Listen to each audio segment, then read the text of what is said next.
দর্শক, ঈদের এক সপ্তাহ বিরতির পর সবাইকে আবারও স্বাগত জানাচ্ছি সমসাময়িক গুরুত্বপূর্ণ বিষয় নিয়ে এনটিভির নিয়মিত আয়োজন সরাসরি সম্প্রচারিত অনুষ্ঠান এই সময়। সাথে আছি আমি মুকসিমুল আহসান। আজ আমরা আলোচনার শুরুতেই, যেহেতু এটি আলোচনাধর্মী অনুষ্ঠান, আমরা আলোচনার শুরুতেই দিনের গুরুত্বপূর্ণ সংবাদগুলো একটু জানিয়ে দেব। তার ভিতর আজ দিনের যে গুরুত্বপূর্ণ সংবাদগুলো রয়েছে তার ভিতরে একটি হচ্ছে দেশ ত্যাগে নিষেধাজ্ঞা দেওয়া হয়েছে আলোচিত ছাগলকাণ্ডের সাথে সম্পৃক্ত কিংবা আমরা যদি বলতে পারি এনভিআর কর্মকর্তা মতিউর রহমানকে। এবং এর আগে আমরা জানি যে দুদকে তার বিরুদ্ধে তার এই অভিযোগ অনুসন্ধানে তদন্ত কমিটি করা হয়েছে।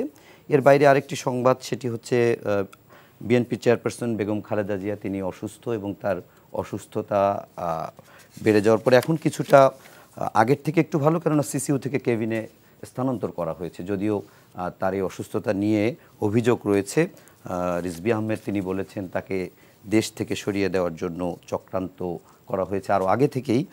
আবার এই ব্যাপারে আইনমন্ত্রীও বলেছে যে সরকার সর্বোচ্চ সদিচ্ছা দেখাচ্ছে, চিকিৎসকরা যে তাকে পর্যবেক্ষণ করতে পারছেন, এবং তিনি এই অভিযোগকে হাস্যকর বলেছেন। এর পাশাপাশি আমরা জানি যে প্রধানমন্ত্রী আগামীকাল একটি সংবাদ সম্মেলন করবে তার ভারত সফর নিয়ে। মূলত 20-21 তারিখ তিনি যে ভারত সফরে গিয়েছিলেন, দ্বিপাক্ষিক সফর ছিল সেটি, এবং ভারতে কোনো এই মোদী সরকার এই মেয়াদে নির্বাচিত হওয়ার পর এই প্রথম কোনো সরকার প্রধানের সফর, সেটি নিয়ে আমরা আলোচনা করব। এর পাশাপাশি এ বিষয়ে তিস্তার পানি বন্টন নিয়ে কিংবা ভারতের সঙ্গে ভারতের এই সফরে আমাদের কি প্রত্যাশা ছিল, কতটুকু আমরা পাচ্ছি, সে বিষয়গুলো আমরা আলোচনা করব। এর বাইরে পররাষ্ট্রমন্ত্রী তিনি আরও একটি বিষয় জানিয়েছেন যে 8 থেকে 11 জুলাই প্রধানমন্ত্রীর চীন সফরের কথা ইত্যাদি বিভিন্ন বিষয়। আরও কয়েকটি গুরুত্বপূর্ণ বিষয় আছে। সাবেক আইজিপি বেনজির আহমেদ সংসদে, তাকে নিয়ে, এবং জেনারেল আজিজ আহমেদকে নিয়ে, সাবেক সেনাপ্রধান, তাদেরকে নিয়ে কথাও হয়েছে সংসদে। ইত্যাদি বিষয় নিয়ে আমরা আলোচনা করব। আর আলোচনা করার জন্য আমরা স্টুডিওতে দুজন অতিথিকে আমন্ত্রণ জানিয়েছি। আমার ঠিক বামে রয়েছে সিনিয়র সাংবাদিক, কলামিস্ট, বিএফইউজের 3 বারের সাবেক মহাসচিব এম এ আজিজ, এবং তার পাশেই রয়েছেন সুভাষিনী রায়, তিনি সম্পাদক বাংলা বিচিত্রার এবং তিনি একজন রাজনীতি বিশ্লেষক। আপনাদের দুজনকেই এনটিভির স্টুডিওতে স্বাগত জানাচ্ছি। আমি জনাব সুভাষিনী রায়, আপনাকে দিয়ে শুরু করি। আমরা একটু একটা বিষয় যদি আমরা দেখি যে এই যে মতিউর রহমান, সেটিও সামাজিক যোগাযোগ মাধ্যম থেকে তার একটি তার ছেলের ছাগল কেনার, যে 15 লাখ টাকা একটা ছাগল কেনার বিষয়, তার পরবর্তীতে আমাদের এনটিভির একটি মাধ্যমেও দেখেছি যে তিনি বেশ কিছু বিষয়ে বলেছেন যে আমার ছেলে না, কিংবা তার সম্পত্তির অস্বীকার করেছে ইত্যাদি বিভিন্ন অভিযোগ। এখন যেটি আরও তার সম্পত্তি, তার স্ত্রীর সম্পদের অভিযোগ আসছে। এর আগে সাবেক পুলিশের যিনি আইজি, তার বিরুদ্ধেও এরকম অভিযোগ এসছে, সেটিও একটি গণমাধ্যম থেকে এসছে। আমার প্রশ্ন, আপনি একজন সাংবাদিক এবং রাজনীতি বিশ্লেষক, বারবার আমরা মিডিয়ার মাধ্যমেই এই খবরগুলো পাচ্ছি, তো এই দায় কি শুধু মিডিয়ার? না, এই দায় তো মিডিয়ার না। এই দায় হচ্ছে প্রথমত গণপ্রজাতন্ত্রী বাংলাদেশ সরকারের, দ্বিতীয়ত বাংলাদেশের জনগণের, এবং সামাজিক যোগাযোগ মাধ্যম যে কোনো কোনো ক্ষেত্রে মূলধারা গণমাধ্যমের চেয়ে শক্তিশালী হয়, তার তো একটা প্রমাণ আমরা পেলাম, এবং আগেও বেশ কিছু প্রমাণ পেয়েছি। এখন আইন তার নিজস্ব গতিতে চলবে, এটা হচ্ছে সবচেয়ে বড় কথা। এবং এই সরকার গত 15 বছর ধরে আইনের শাসন প্রতিষ্ঠার জন্য লড়াই করেছে। ভুল ত্রুটি আছে, এবং ভুল ত্রুটি সংশোধন এই প্রক্রিয়ায় কিন্তু সমাজ, রাষ্ট্র এগিয়ে যায়। এবং বোধ করি বলবার অবকাশ রাখে না, যাদের নাম নিয়ে কথাবার্তা এখন যোগাযোগ মাধ্যম, বিশেষ করে সামাজিক যোগাযোগ মাধ্যম এবং গণমাধ্যমে উঠে আসছে, ইলেকট্রনিক প্রিন্ট মিডিয়ায় উঠে আসছে, সেগুলো তো এই সরকারের আমলেই হয়েছে। আর গণমাধ্যমের যে বারবারন্ত, সেটা তো আমরা এই সরকারের আমলেই দেখেছি। এবং সেই বঙ্গবন্ধু হত্যাকাণ্ডের 21 বছর পরে যখন জনগণের সরকার প্রতিষ্ঠিত হয়েছিল আজকের প্রধানমন্ত্রী শেখ হাসিনার নেতৃত্বে, সেখান থেকে তো যাত্রা শুরু। আপনি জানেন, বেসরকারি টেলিভিশনের কথা কেউ কখনো ভাবেনি, কেউ দাবিও করেনি। বঙ্গবন্ধু কন্যা প্রধানমন্ত্রী থাকা সময়ই একুশে টেলিভিশন দিয়ে বেসরকারি টেলিভিশনের যাত্রা শুরু হয়েছে। অতএব এখনকার সময়টি একেবারে তথ্য প্রবাহের অবাধ বাড়ন্ত হয়েছে এবং সেটার জন্য ভালো খারাপ সব দিকই রয়েছে এবং সেটা নিয়ে রাষ্ট্র ব্যবস্থাপনায় যারা দায়িত্বে রয়েছেন তারা এগুলো বিবেচনায় নিচ্ছেন এবং তারা এগুলো আইনানুগভাবেই চলবার চেষ্টা করেছেন।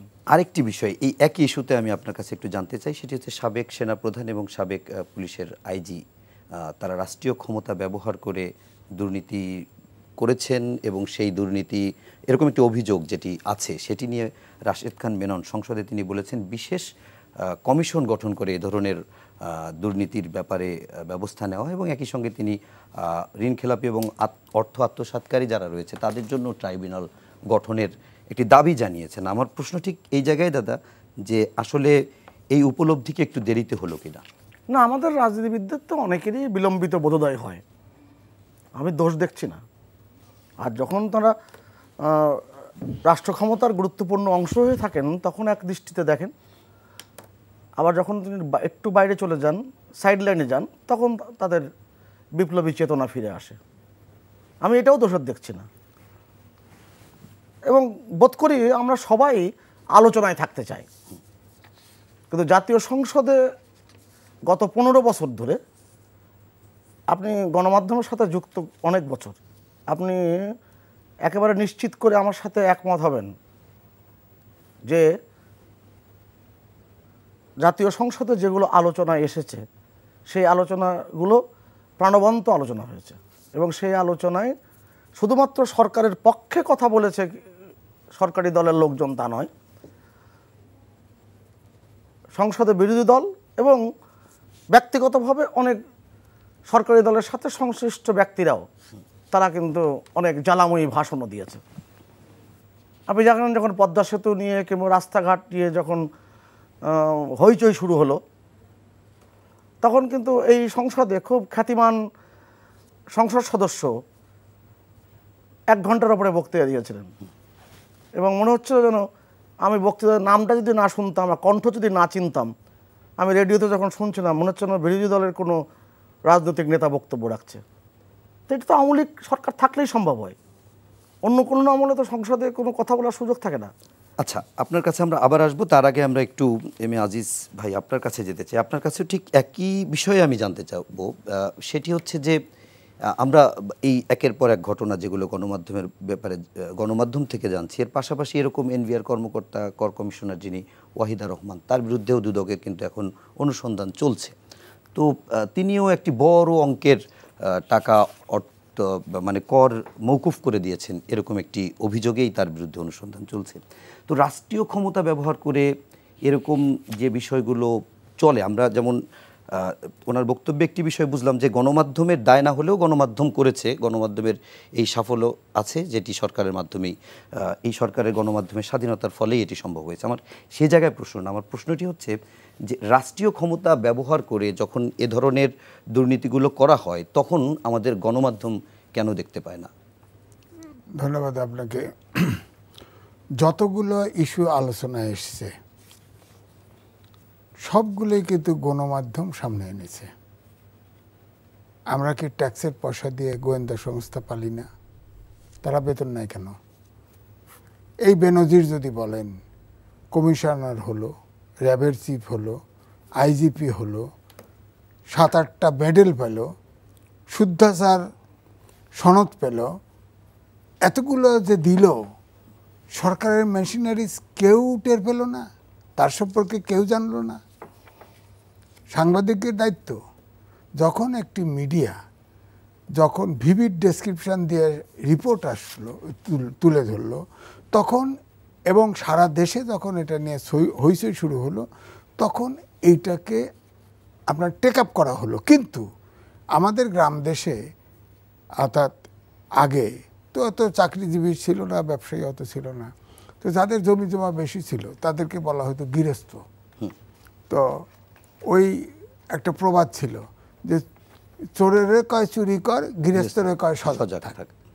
তো এটা বেনজিরের কাহিনী এবং এনবিআরের ওই যে ছাগল কাহিনী, এটা একই রকম মনে হচ্ছে আমার কাছে।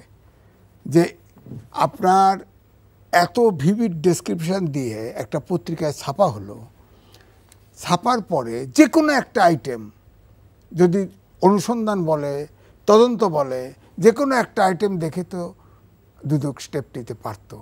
অ্যাটলিস্ট তার বিদেশে যাওয়াটা তো কোর্টে দৌড়ায় বন্ধ করতে পারতো, করে নাই। তাকে চলে যেতে দিছে। সে ব্যাংকে আপনি যান 1 লাখ টাকা তুলতে, কোনো ব্যাংক আপনাকে দেয় কিনা, সে কোটি কোটি টাকা তুলে নিয়ে পার হয়ে গেল তার পুরো ফ্যামিলি নিয়ে। তার কাহিনী তো অনেক। তো এখানে যদি সরকারের মানে অর্থাৎ আমি দুদক বলবো না, অর্থাৎ সরকার সাইডের অর্থাৎ রাষ্ট্রীয় প্রতিষ্ঠানের কোনো সহযোগিতা না থাকে, তাহলে কি সে বিদেশে যেতে পারে? আপনি বললেন সে 3টে পাসপোর্ট বানাইছে, লাল, হলুদ, নীল। একজন সরকারি কর্মকর্তা। পাসপোর্ট কে দেয়? পাসপোর্ট অফিস না? হোম মিনিস্ট্রির অধীনে না? ইমিগ্রেশন ক্রস করছে, সে তো এয়ারপোর্ট দিয়ে গেছে। এয়ারপোর্টে দিয়ে গেছে তো ইমিগ্রেশনে পুলিশ না, ওগুলি দেখে না, পুলিশ না। তো হোম মিনিস্টারের দায় নেই, হোম মিনিস্টার তো কিছু জানে না। আবার সর্বশেষ বলছে যে প্রমাণিত না হওয়া পর্যন্ত এটার ব্যাপারে মানে কিছু বলা যাবে না, তাকে দোষী বলা যাবে না। তো সাংবাদিকের কি সুপ্রিম কোর্ট নাকি? তাকে জেল দিয়ে দিবে? সাংবাদিকের দায়িত্ব অনুসন্ধানী রিপোর্ট তুলে ধরা। সরকারের ব্যাপারটা হলো পলিটিক্যাল কমিটমেন্ট থেকে আইনের শাসন, সুশাসন প্রয়োগ করা। তাছাড়া তো হবে না। এখন সাংবাদিকদের আপনি দেখলেন না, পুলিশ অ্যাসোসিয়েশন থেকে স্টেটমেন্ট করছে, সাংবাদিকদের ব্লেম করা হয়েছে, অতিরঞ্জিত করা হচ্ছে, উদ্দেশ্য প্রণোদিত করা হচ্ছে, ইত্যাদি ইত্যাদি। চুরি করবে এক, এটা তো তারা কন্ডেম হয়েছেন আরও বেশি। জনমনে একটা ধারণা হয়েছে ওই চুরির কথা কইছে, আর তারা স্টেটমেন্ট দিয়ে সাংবাদিককে ধমক দিচ্ছে। সাংবাদিকদের বিপরীত হলো, হিতে বিপরীত হয়েছে। স্টেটমেন্ট দিয়ে তো পুলিশ অ্যাসোসিয়েশন যে স্টেটমেন্ট দিয়েছে তারাই কন্ডেম হয়েছে, সাংবাদিক হয় নাই। সাংবাদিকরা এত মানে চাপের মুখেও অনেকগুলো, আপনি একটা দুটো না, যদি খালি পুলিশকে বলে নাই তো আমি নাম লিখলাম এখানে, ধরেন মতিউর রহমানের যে ছাগল কাহিনী, এনবিআর এর সাবেক কমিশনার ওহিদার দেশ তাকে বাধা দিছে, আইজিপি, সেনাপ্রধান, IGP, DIG Mizan, S Alam, সাবেক ডিএমপি কমিশনার আসাদুজ্জামান মিয়া, এতগুলো তো চোখের সামনে। আরও ঘুরপাক আমাদের জানার মধ্যে অনেক আছে, অনেক আছে। এবং আমি যদি মনে করি একটা বিশেষ জেলার যদি ওসি যতগুলো ছিল এই সরকারের আমলে, তাদের প্রত্যেককে তদন্ত করা হয়, অন্তত পক্ষে কম যে সৎ সেও 200 কোটি টাকার মালিক আছে। তদন্ত করে দেখেন, আমি বলছি তো অনিয়ারে করে দেখেন, ঢাকা শহরে যারা আছে তদন্ত করে দেখেন। সুতরাং এখন আপনি বলবেন যে প্রমাণ দেন, প্রমাণ তো লাগবে, প্রমাণ তো তদন্ত করা। আমরা আবার আসবো। আপনি ধরেন এই যে কি ওই যে মতিউর রহমান, তাকে আপনার সে যখন চলে গেছে তখন তার যা আদালতে গেছেন, আদালত নিষেধ তারে করে আগে চলে যা, তারপরে। আচ্ছা জনাব সুভাষ, আচ্ছা কোন তো 21 আগস্ট যখন গ্রেনেড হামলায় যারা গ্রেনেড হামলার সঙ্গে সরাসরি যুক্ত, সেখান থেকে গোয়েন্দা সংস্থার বড় কর্তারা যুক্ত ছিলেন।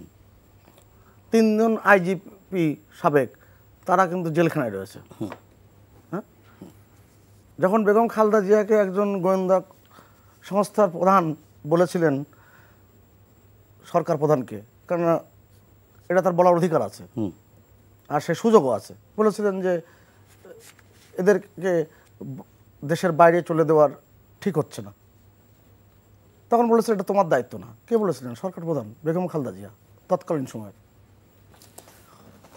আজিজ ভাই যখন কথা বলেন তখন কথারটা একেবারে অনেক সময় যে একজন শিশু বক্তা আছেন না, রফিকুল ইসলাম, এখনো তাহলে হোম মিনিস্টারের দায়িত্ব। না আমাকে বলে দিতে তোমার দায়িত্ব, তার কথাই অকারণে উতলা, ওনার কথাই তো বোঝা গেল, অকারণে চঞ্চল, বয়স যারা যাইতে দিয়েছে তারা।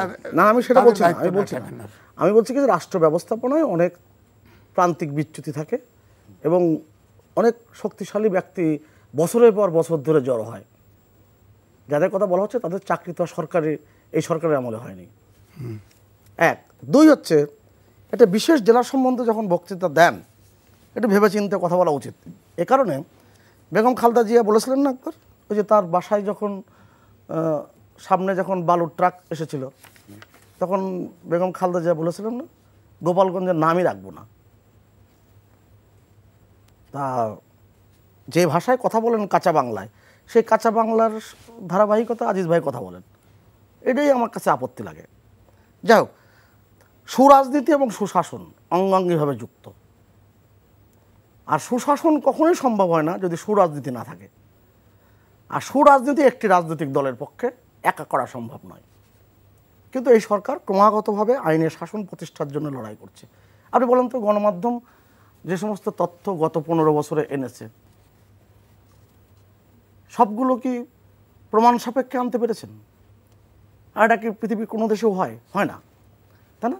আপনি পদ্মা সেতুতে দুর্নীতি হয়েছে, আপনি ক্রমাগতভাবে 1 বছর ধরে আপনি বিভিন্ন গণমাধ্যমের প্রতিবেদন দেখেন না, বড় বড় বিজ্ঞ পণ্ডিত, আমরা তো খুব ছোটোখাটো মানুষ, সাধারণ মানুষ, তারা কি বলেছে? সেই টিআইবি থেকে শুরু করে সিপিডি থেকে বড় বড় বিজ্ঞ মানুষরা সবাই বলেছে না পদ্মা সেতুতে দুর্নীতি হয়েছে, এবং দুর্নীতির সাথে সরকার এর উচ্চ মহল জড়িত, ইঙ্গিত করেছে অন্যদিকে, বলেছে না? কি প্রমাণিত হয়েছে? তখন কি গণমাধ্যম যাচাই বাছাই করতে পেরেছিল কানাডার আদালতের রায় দেওয়ার আগ পর্যন্ত? আচ্ছা, আমার কাছে প্রশ্নগুলো সেখানেই যে আপনি যখন এই একটা বিষয়ে তদন্তের কথা বলবেন, তদন্ত পরিপূর্ণভাবে সমাপ্ত হতে হবে। একপক্ষীয় কথা, এবং আমি জানছি যে এম এ আজিজ ভাই আমাকে নিয়ে চক্রান্ত করছে, ষড়যন্ত্র করছে, যাতে আমি এনটিভি ভবনে আসতে না পারি। হতে পারে না? হতে পারে। তা হতে পারলে এটা তো আমাকে প্রমাণ সাপেক্ষে আমাকে ওই সিদ্ধান্তে আসতে হবে। আচ্ছা, আমরা আজিজ ভাই যখন কথা বলেন তো প্রমাণ সাপেক্ষে কথা বলেন না।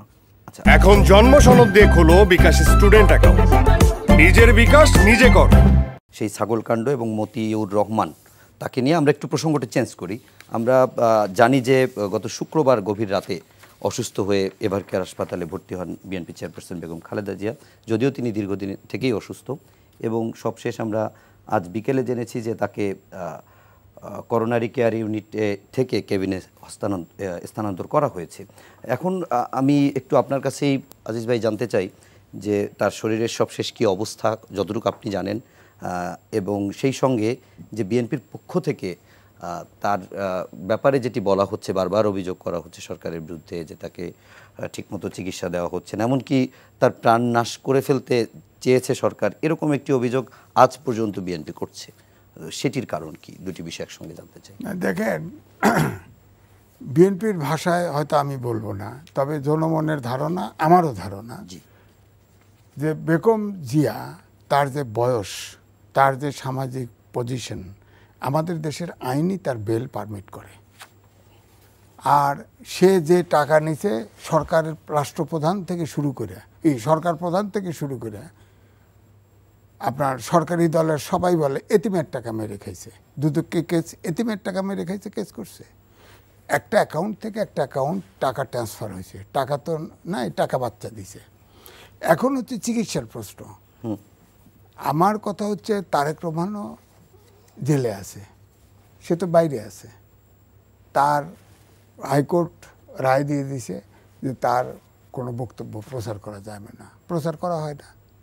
লাদেনের বক্তব্যও তো প্রচার করা হইতো, তারেক রহমানেরটা করা যাবে না। এটা বাংলাদেশ। হ্যাঁ, তো যাই হোক, লাদেন তো বাংলাদেশের প্রচলিত আদালতে মানে আপনার দণ্ডপ্রাপ্ত না, হয়তো সেজন্য লাদেনের সঙ্গে তারেক রহমানকে সরকার মিলায়নি। বা আমি বলছি বিশ্বে আপনারাও করছেন তাদের লাদেনেরটা। হ্যাঁ, লাদেন তো তারেক রহমান আর লাদেন তো এক জিনিস না। তো আমি বলতে চাচ্ছি যে লাদেনেরটা প্রচার বিশ্বের মিডিয়া করতে পারে, তারেক রহমানেরটা করা যাবে না। বাংলাদেশে আদালত এটা নিষিদ্ধ করে দিছে, এটি বলতেছি। তো আপনি দেন না, খালেদা জিয়ার চিকিৎসা চাচ্ছে, তার বয়স পারমিট করে, তাকে তো ভার্চুয়ালি মানুষ জনমন বিশ্বাস করে, তাকে ইচ্ছা করে গৃহবন্দী করে রাখা হয়েছে এবং চিকিৎসা বাইরে নিতে চায়।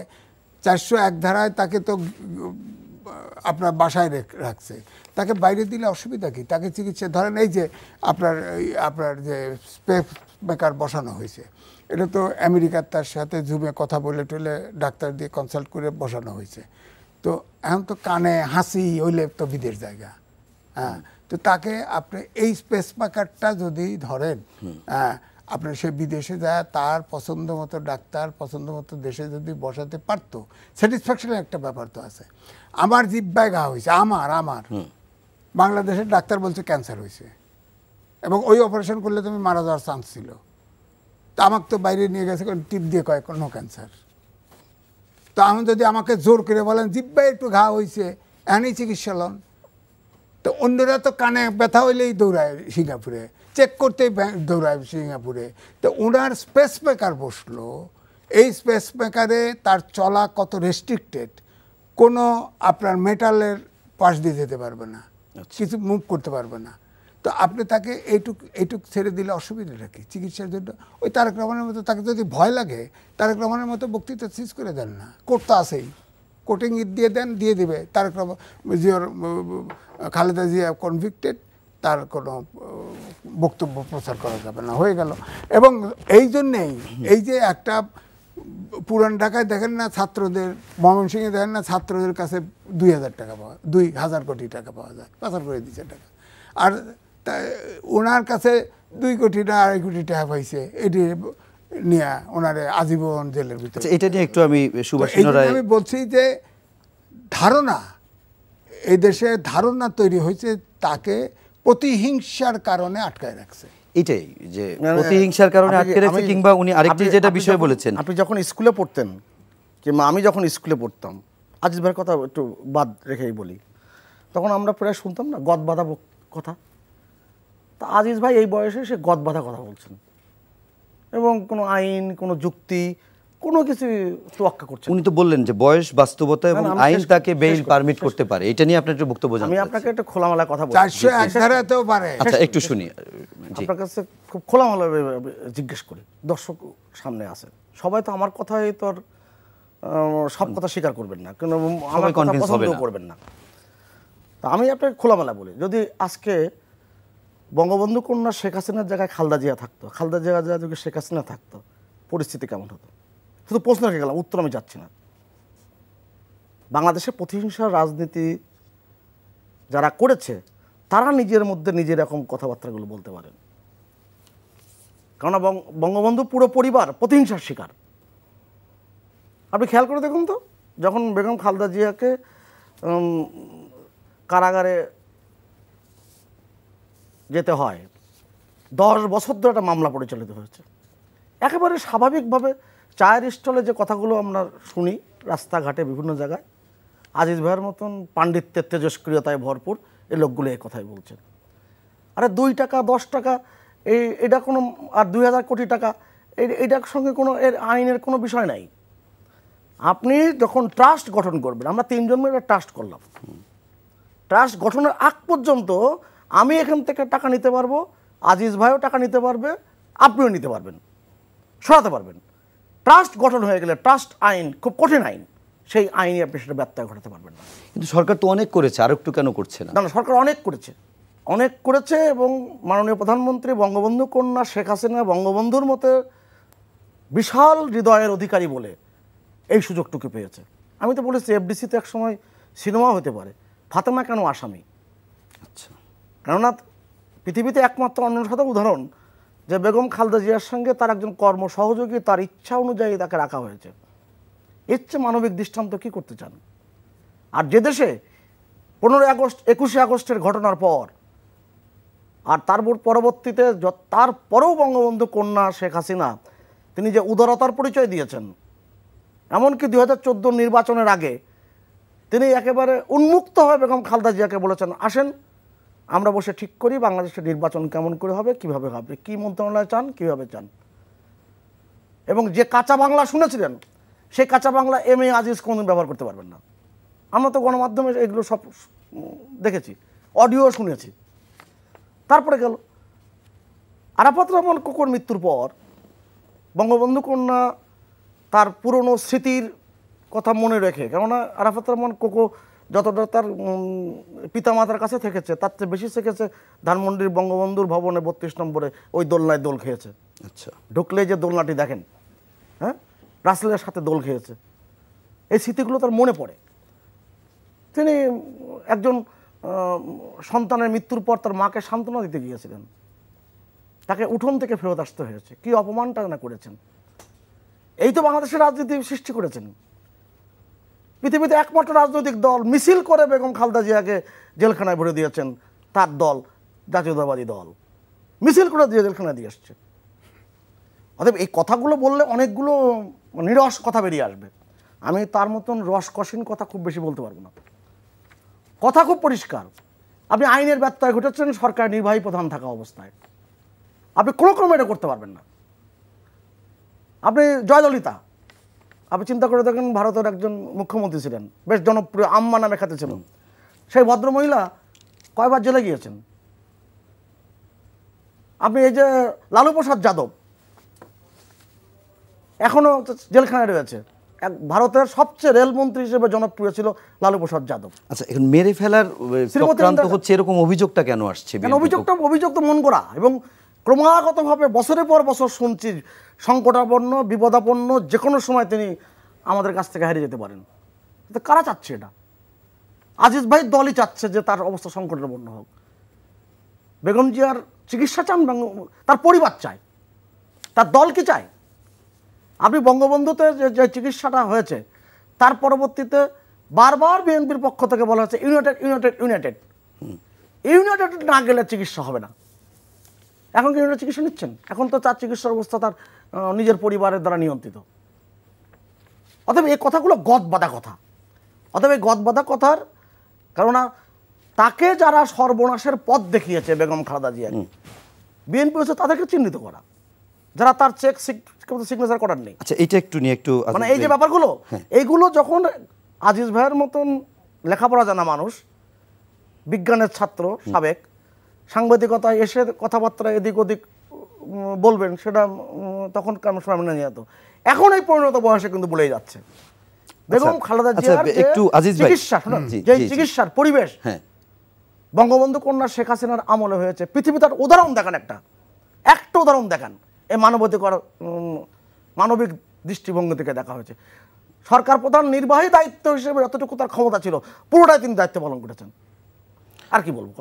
আচ্ছা, আপনি একটু বলেন, যেটি বলছে যে এই অভিযোগটি প্রায় আমরা শুনি যে পরিবার চায় তার চিকিৎসা, দল চায় না, এরকম একটি অভিযোগ কেন আজকেও আমরা সুভাষী? এটা হলো তারেক রহমানের সাথে বেগম খালেদা জিয়ার সম্পর্ক ভালো নাই, এইটা প্রমাণ করার জন্য। অথচ আমরা জানি যে তারেক রহমান ছাড়া মা ছেলের সম্পর্ক এত গভীর, এটা আমরা জানি, আমি নিজেই জানি, নিজেও সাক্ষী। এটা হলো রং। কর্নেল অলি কথা ভাবছেন, একটা কর্নেল অলি তো বিএনপির মালিক হতে চাইছে, জিয়াউর রহমানের কাছাকাছি লোক। জিয়াউর রহমান মারা গেছে তো আমি কর্নেল অলি একবার বলেছিল যে মা ভালো হলে ছেলে এত খারাপ হয় কি করে? দুটোই খারাপ, দুটোই বদমাইশ। আচ্ছা, আমরা একটু প্রসঙ্গটা এবার একটু পরিবর্তন করি। সেটি পরিবর্তন করে আমরা যে বিষয়টি আলোচনা পরিবর্তন করলে আজিজ ভাইয়ের জন্য ভালো। হ্যাঁ, সেটি হচ্ছে 12টা বাজে, আগামীকাল না, আজই বলা যায়, সকাল 11টায়, বেলা 11টায় গণভবনে সংবাদ সম্মেলন করবে প্রধানমন্ত্রী। মূলত ভারত সফর নিয়ে সেখানে বিস্তর প্রশ্ন করারও সুযোগ থাকবে, তিনিও তার বক্তব্য দিবেন। তো সে বিষয়টি নিয়ে একটু প্রথমে আজিজ ভাই আপনার কাছেই জানতে চাই যে আসলে এই আমরা যে অনেকগুলো সমঝোতা স্মারক সই হয়েছে, সরকারের একটি বড় অংশ গিয়েছে বেশ কয়েকজন মন্ত্রী সহ, এবং দ্বিপাক্ষিক প্রথম সফর, এবং যেটি আমি আগেই সূচনা বক্তব্যেই বলছিলাম যে ভারতে তৃতীয় মেয়াদে মোদী জোট সরকার ক্ষমতায় আসার পর এটি প্রধানমন্ত্রীর, বাংলাদেশের প্রধানমন্ত্রীর, যে কোনো দেশের প্রধানমন্ত্রীর প্রথম সফর। তা আমরা এই সফর থেকে কি পেলাম? যদিও এ বিষয়ে তিস্তার পানি নিয়ে একটি আলোচনা আছে, আমরা পরে না হয়ে আসবো, অথবা আপনি একটু দেখেন।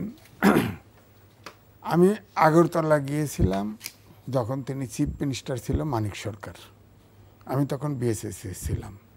তার ইন্টারভিউকে 6টা রিপোর্ট আমি করেছিলাম এবং এটা পত্রিকাগুলোতে ছাপা হয়েছে। এবং সেখানে তিনি যা যা বলেছিলেন, ঠিক নরেন্দ্র মোদী প্রধানমন্ত্রী হওয়ার পরে বাংলাদেশে এসে 22টা প্রথম সমঝোতা এবং চুক্তি করে গেছে, সবগুলো করা হয়ে গেছে। এবারে যে গেছে যে সমঝোতা এবং চুক্তি, এটাতে তো খুব গুরুত্বপূর্ণ কিচ্ছু নেই। আমাদের যে জায়গাটা ছিল, আমাদের হচ্ছে বাণিজ্য বৈষম্য, আমাদের পানি, সীমান্ত হত্যা, এই বিষয়গুলোতে মানে রেটরিক আলোচনা হয়েছে, এটাতে কোনো কিছু আগায় নেই। হ্যাঁ, সুতরাং এখন এরপরে বরংস ভারত থেকে জানতে চাওয়া হয়েছে যে এরপরে যে চীনে যাবে কারণ তিস্তা ব্যারেজের জন্য অলরেডি $100 না কত টাকা অলরেডি নিয়ে তারা খরচ করে ফিজিবিলিটি স্টাডি করেছে চীন। এখন ভারত বলতেছে যে যেহেতু তিস্তার পানি আমাদের সাথে এই যুক্তি দিয়া পানি আমরা এটা করি, তা এখন এটা সরকার কি করবে? তাদের কাছে তো অলরেডি তারা ফিজিবিলিটি স্টাডি করছে, টাকাও খরচ করছে। এখন এইটার ব্যাপারে জানতে চাই। আর একটা হচ্ছে ব্রিক্স, হ্যাঁ ব্রিক্স, এশিয়া প্যাসিফিক রিজন নিয়ে যে ব্রিক্সে আমাদের দেশ সদস্য হতে পারে নাই, আগ্রহ ছিল, সদস্য হতে পারে নাই, এখনো চেষ্টা আছে। হ্যাঁ চেষ্টা আছে, কিন্তু ওইটাও শেষে ব্রিক্সে কিন্তু নরেন্দ্র মোদী যে প্রস্তাব দিছে এই প্রস্তাবে বাংলাদেশ আটকায় গেছে, নাহলে হয় যেত ব্রিক্সে। এখন ব্রিক্স কেন গুরুত্বপূর্ণ? এশিয়া প্যাসিফিক রিজন নিয়ে তো সেখানে আমেরিকার একটা সার্ভে আছে। আগামী দিনে এই এশিয়া প্যাসিফিক রিজন হচ্ছে ভূমি হচ্ছে 25% এবং এখানে কর্মক্ষম জনশক্তি হচ্ছে 65%। আর এখানে আগামী দিনে ব্লু অর্থনীতি এবং অর্থনৈতিক জনসংখ্যার কারণে এইখানেই হবে আগামী বিশ্বের ভরকেন্দ্র, মূল, অর্থাৎ পরাশক্তিগুলোর শোষণের জায়গা হবে এই ক্ষেত্র। আমেরিকাও ছাড়তে চায় না, চীনও ছাড়তে চায় না, ভারত সেখানে ভারতের মাধ্যমে হয়তো আমেরিকা খেলতে চায় অথবা আমেরিকাও ভাগ বসাতে চায়। তো এইটা কিভাবে হ্যান্ডেল হবে, বাংলাদেশের ভূমিকা কি হবে, ভারত এটা জানতে চাইছে। অর্থাৎ এই ট্যুরটাও বাংলাদেশে না ইন্ডিয়ার পক্ষে হয়েছে, যা হয়েছে ইন্ডিয়ার পক্ষে। একটা হবে রেল লাইন নিবে ওই চিকেন নেক দিয়ে ভুটান পর্যন্ত, তার চিকেন চেক রক্ষা করতে হবে। ইতিমধ্যে চিটাগাং পোর্ট এবং মোংলা পোর্টের একটা জায়গা ভারত ইউজ করে, সেখানে বাংলাদেশের কোনো কর্তৃত্ব নাই। একে নামকস্তে মাসুল দিয়ে অলরেডি 7 সিস্টারে পণ্য নিচ্ছে, রাস্তায় টাকা দিছে, লোন শোধ করি আমরা, টাকা মেরামত করি আমরা। তা আমাদের বেনিফিটটা কোথায়? আমাদের যে মূল ব্যাপারটা যে আমার সীমান্ত হত্যা, এই যে ধরেন এই যে ডাম্পিং, অ্যান্টি ডাম্পিং, অর্থাৎ শুল্ক অপশুল্ক দিয়ে আমাদের পণ্য আটকায় দেওয়া হয়। আমরা ওপেন করে দেন, আমাদের তো ছোট দেশ, আমাদের পণ্য যদি না টেকে কম্পিটিশনে টিকবে না। আমি তো জানি, আমি তো এই যে আগরতলা গেছি, আসামে গেছি, আমাদের 2-3টা কোম্পানি আছে, কোম্পানির পণ্য তো হটকেকের মতো ডিমান্ড।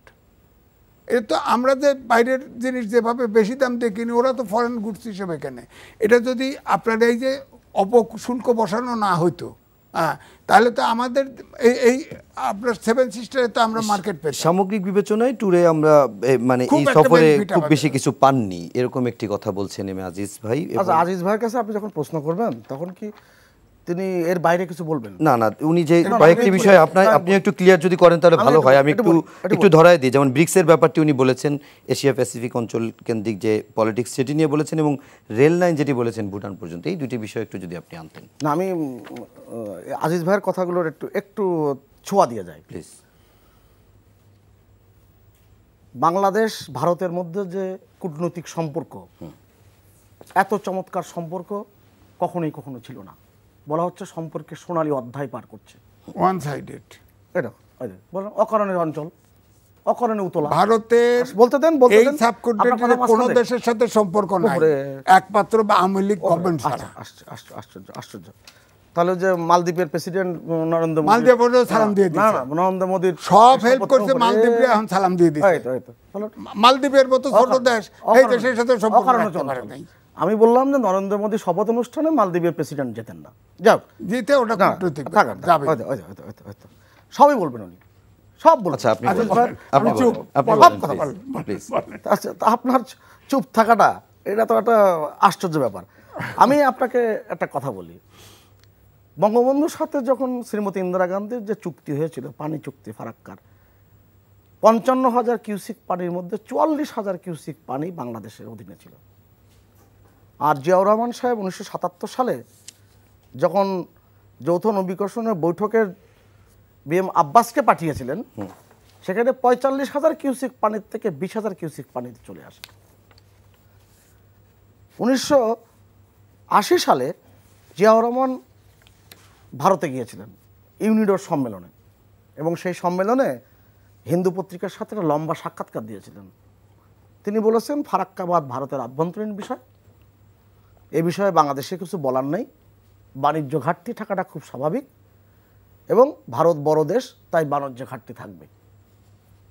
এখন আসি 2006 সালে সর্বশেষ বেগম খালেদা জিয়া তিনি যখন ভারত সফরে গিয়েছিলেন, তখন 20 আগস্ট সেই ভারত সফরে তাকে যখন প্রশ্ন করা হয়েছিল যে আপনি এই যে 3 দিনের সফরে গঙ্গা চুক্তি, পার্বত্য চুক্তি, টিপাইমুখ বাঁধ এইসব নিয়ে কী আলোচনা করলেন? আগের বারও বলেছিলেন আমি ভুলে গিয়েছিলাম, সেবারও বললাম ভুলে গিয়েছিলাম, যাক ওটা বাতলাম। আজকের বাস্তবতা কি? আজকের বাস্তবতা হচ্ছে বঙ্গবন্ধু কন্যা শেখ হাসিনার যে সৃজনশীল কূটনীতিক দক্ষতা, সেই দক্ষতা দিয়ে ভারতকে বাধ্য করেছে এক ধরনের তিস্তার যে বিকল্প সমাধান কিংবা সবাই মিলে সমাধানের যে জায়গাটি, সেটা কিন্তু করতে বাধ্য করেছে। এটা একটা পৃথিবীতে একটা অনন্য সাধারণ উদাহরণ। এখন বিএনপির প্রতিনিধি দল 2001 সালের নির্বাচনের আগে 1 অক্টোবরের আগে আগস্ট মাসে গিয়েছিলেন রিয়াজ রহমান তার নেতৃত্বে ভারতে। সেখানে 26শে আগস্ট টাইমস অফ ইন্ডিয়াতে যে সাক্ষাৎকার দিয়েছিলেন রিয়াজ রহমান, তিনি বলছেন বিএনপি ক্ষমতায় এলে বাংলাদেশ ভারতে গ্যাস রপ্তানি করবে, বাংলাদেশের ভারতের পণ্য উন্মুক্ত করা হবে, সব ট্রানজিট সুবিধা দেওয়া হবে। আমি অন রেকর্ড বলছি, 26শে আগস্ট টাইমস অফ ইন্ডিয়ার থেকে। আপনার একটা কথা খেয়াল করা দরকার, তিনি বলছেন যে আগরতলায় তিনি গিয়েছিলেন, গুয়াহাটিতে গিয়েছিলেন। আমার মনে হয় আগরতলা যেয়ে তিনি ডানবামে তাকাননি। বাংলাদেশের আরএফএলের পণ্য প্রতিটা দোকানে কিভাবে আছে, অটোবির শোরুম ঢাকা শহরে যে কটা ছিল আগে কমে গেছে তো, কিন্তু ওখানে অটোবির শোরুম কিন্তু কমেনি। এগুলো উনি দেখতে পান না। এবং বাংলাদেশের যে আজকে যে বাণিজ্য ঘাটতির যে বিষয়টি কথা বলা হচ্ছে, সেই বাণিজ্য ঘাটতিতে আজ থেকে 4 বছর আগে বণিক বার্তার শিরোনাম হয়েছে যে ভারতের ব্যবসায়ীদের কপালে ভাঁজ পড়ে গেছে যে বাংলাদেশের থেকে ভারতে পণ্য রপ্তানির এই পরিমাণ দেখে। তা আজকের এই কথাগুলো যখন এখানে বলেন, একেবারেই সে গদবাঁধা কথা, যেটা আমি প্রথমে বলেছি। আজকে যে বাংলাদেশের সাথে ভারতের যে সম্পর্কের জায়গাটি, সেই সম্পর্কের জায়গা কিন্তু একেবারে দেবে আর নেবে, মিলাবে মিলিবে, যাবে না ফিরে, একেবারে স্পষ্ট করে বেরিয়ে হয়েছে। অর্থাৎ স্বাভাবিক কারণে এই চুক্তি বলেন আর এমওইউ বলেন, যে কথাগুলো বলেন এগুলো না বুঝেই বলেন। যেমন একবার আমাদের বিএনপির তৎকালীন যুগ্ম সম্পাদক, জয়েন্ট সেক্রেটারি মোয়াজ্জেম হোসেন আলাল, তিনি একবার একটি আবেদন নিয়ে গণভবনের গেটে গেলেন। কি ব্যাপার? ভারতের সাথে যে চুক্তি হয়েছে সেই চুক্তি সংসদকে অবহিত করা হয়নি। আমার কাছে খুব অবাক লাগলো, এরকম একটি রাজনৈতিক দল বলে পরিচয় দেয়, যেখানে আজিজ ভাইদের মতন উপদেষ্টারা রয়েছে, সেখানে চুক্তি আর সমঝোতার মধ্যে পার্থক্যটা বুঝতে পারেন না। এবং যে টিটি আর এমইউ, এটা বিস্তর পার্থক্য রয়েছে। মেমোর অফ আন্ডারস্ট্যান্ডিংয়ের কোনো বাধ্যবাধকতা থাকে না, আর ট্রিটির বাধ্যবাধকতা থাকে, এগুলো কিন্তু ভুলে যান। অতএব বিএনপির রাজনীতিতে কি করেছেন বিগত দিনে, এখন কি করছেন, এখন কি বুঝছেন, সেগুলো তো অবাক হওয়ার বিষয়। আপনি দেখেন আমাদের যে ছিটমহল বিনিময়, বিএনপি তো এতবার রাষ্ট্র ক্ষমতায় এসছে, খালেদা নাকি 3 বারের প্রধানমন্ত্রী, তার 2.25 বার বললাম, কিংবা 2 বারের একটু বেশি। তিনি কি সমাধান করেছেন? ছিটমহল নিয়ে কি সমাধান করেছেন? আজকের প্রধানমন্ত্রী শেখ হাসিনার সময় বিকল্প কি করে আছে ওটা বলেন একটু। সেটা সমাধান করেছেন এবং বাংলাদেশ লাভবান হয়েছে। বিকল্পটা কি হয়েছে? বিকল্পটা এবং আপনারা জানেন এই সমুদ্র সীমার বিরোধ যখন নিষ্পত্তি হলো, বিএনপির পক্ষ থেকে একটা অভিনন্দন বার্তা পাঠানো হয়েছিল, 11 ঘন্টা পর আবার প্রত্যাহার করা হয়েছে। আচ্ছা, এই তো দল তো বিএনপি। তিস্তা নিয়ে একটি ছোট্ট নিউজ আমি আপনাকে দিয়ে আপনার থেকে আলোচনা শেষ করে আমরা একেবারে আজিজ ভাইকে দিয়ে শেষ করব। সেটি হচ্ছে যে আজকে একটি নরেন্দ্র মোদীকে একটি খোলা চিঠি লিখেছেন মমতা বন্দ্যোপাধ্যায়। তিনি বলেছেন যে পশ্চিমবঙ্গের মানুষের প্রয়োজনে বাংলাদেশের সঙ্গে তিস্তা নদীর পানি ভাগাভাগি সম্ভব নয়। আমার প্রশ্নটি হচ্ছে, এটি তো তারা বলবে, এটিই স্বাভাবিক, কিন্তু তারপরেও কিভাবে আমরা তিস্তার পানি পেতে পারি? আপনার একটা খোলামেলা কথা বলি, এই অঙ্কটি আজিজ ভাই বুঝেও না বুঝার ভান করবেন। আপনি 91 সালে এই যে বিশ্বব্যাংকের একটা সমীক্ষা প্রতিবেদন FAP1, সেই অনুসারে সরকারের কাছে বিশ্বব্যাংক পেশ করেছিল। খেয়াল করে দেখেন, এটা কিন্তু খুব গুরুত্বপূর্ণ তথ্য একটি।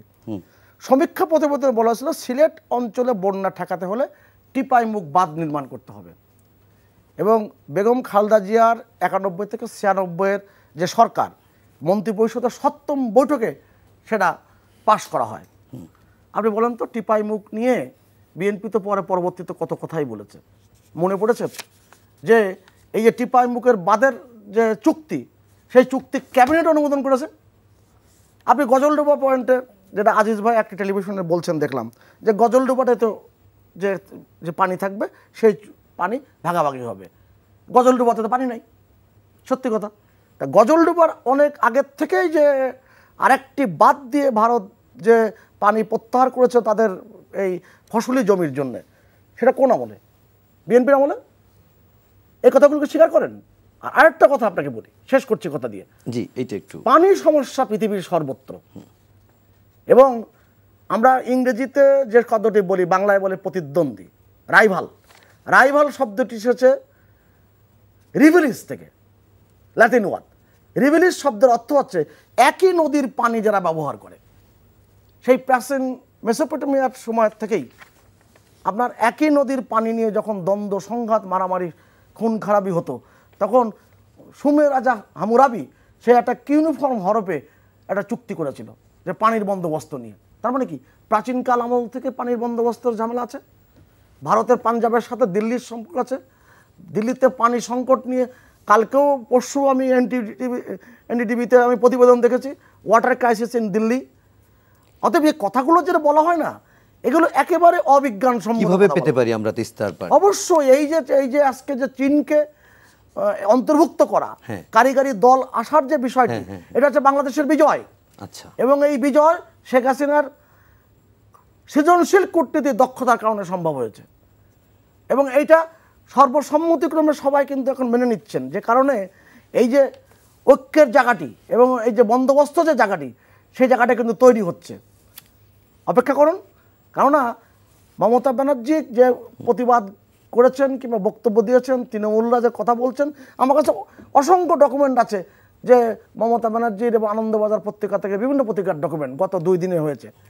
সেগুলো আমি দেখে এনে এসেই বলছি যে আজকের যে এক রাষ্ট্রের সাথে আর এক রাষ্ট্রের যে চুক্তির ব্যাপার, সেই চুক্তির মধ্যে অনেকগুলো বিষয় কিন্তু যুক্ত হয়ে থাকে।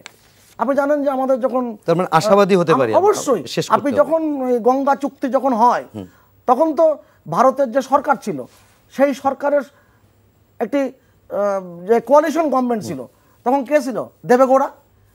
দেবেগৌড়ার সাথে জ্যোতি বসু তখন পশ্চিমবঙ্গের মুখ্যমন্ত্রী, তার সুসম্পর্ক ছিল। এবং এই যে অবস্থানগুলো, সেই অবস্থানগুলো ভারতকে বাংলাদেশ সে জায়গায় আনতে পেরেছিল কূটনৈতিক সম্পর্কের জায়গা দিয়ে। আমার প্রশ্নের উত্তর আমি পেয়ে গেছি। এবারও কিন্তু কূটনৈতিক সম্পর্কের জায়গা দিয়ে তৈরি হয়েছে। আরো ডিটেইল আমরা প্রধানমন্ত্রীর সংবাদ সম্মেলনেও জানতে পারবো। আমি এ বিষয়ে আপনার কাছে জানতে চাই, হ্যাঁ, একেবারে আপনি শেষ করবেন এই দুটি বিষয় নিয়ে, যে আপনি কেন মনে করছেন যে একেবারেই সম্ভব না, এবং সেই সাথে ব্রিক্সের ব্যাপারটিও বলি। ব্রিক্সে যোগ দেওয়ার ক্ষেত্রে আরও এক ধাপ এগিয়ে যেতে পারে। আজকে পররাষ্ট্রমন্ত্রী তিনি জানিয়েছেন যে প্রধানমন্ত্রীর যে 8 থেকে 11 জুলাই যে চীন সফর, সেখানে এটি নিয়ে আরও আলোচনা হবে এবং ব্রিক্সের বাংলাদেশের অন্তর্ভুক্তির বিষয়টি গুরুত্ব পাবে। একেবারে শেষ পর্যায়ে এটা আমেরিকা চায়, বাংলাদেশ ব্রিক্সে জয়েন করুক, এটা আমেরিকা চায়।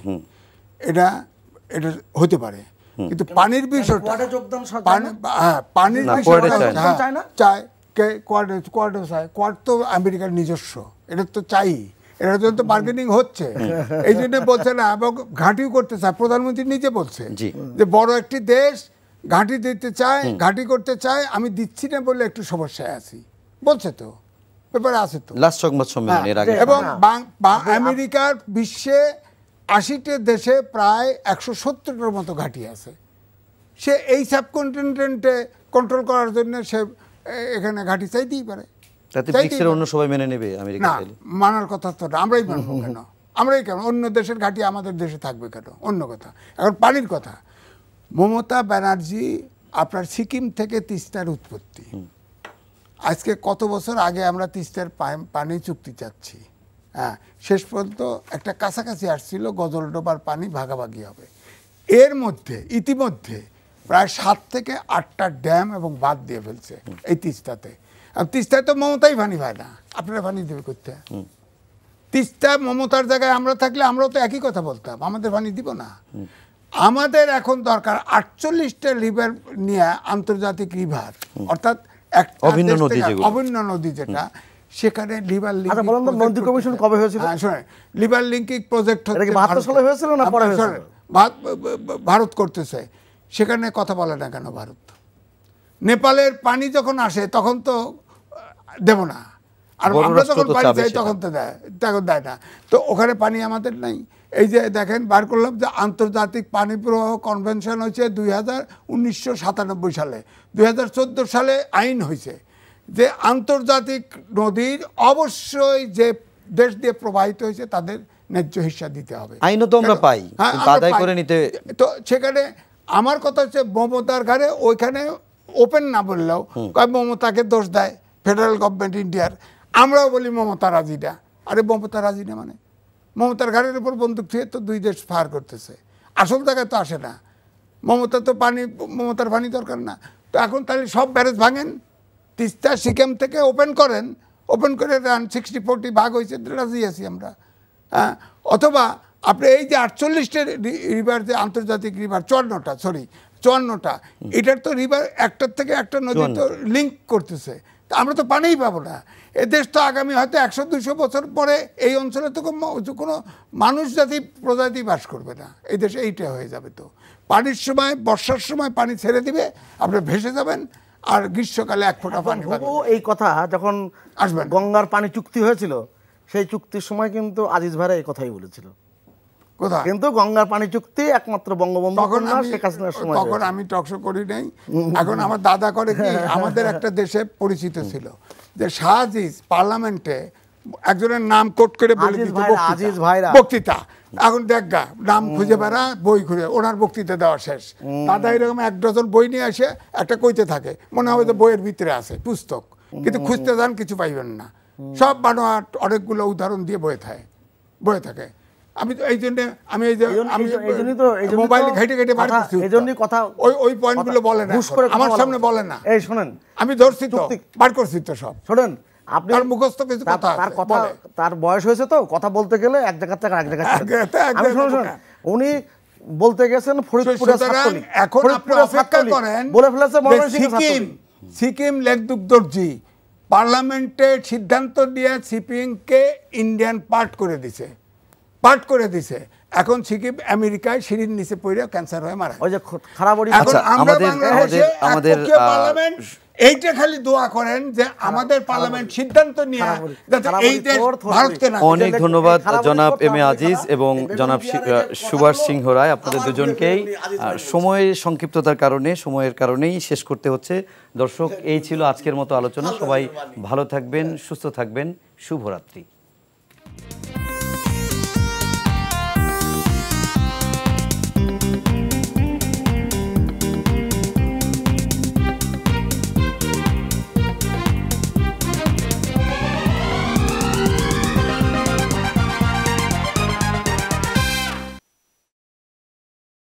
এখন জন্ম সনদ দিয়ে খোলো বিকাশ স্টুডেন্ট অ্যাকাউন্ট। নিজের বিকাশ নিজে কর।